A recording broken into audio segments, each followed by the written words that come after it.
அதில் ஆயிரம் கவிதையே எந்தன் வாழ்க்கையின் அர்த்தம் சொல்ல பூக்களின் வண்ணம் கொண்டு பிறந்த மகளே என் மகளே.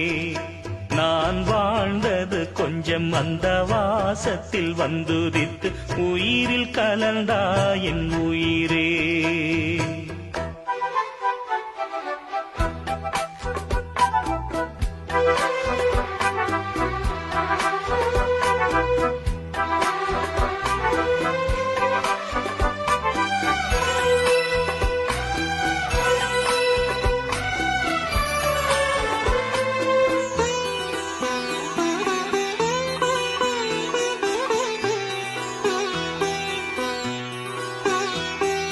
வானம் தாலாட்ட மேகம் நீராட்ட வளரும்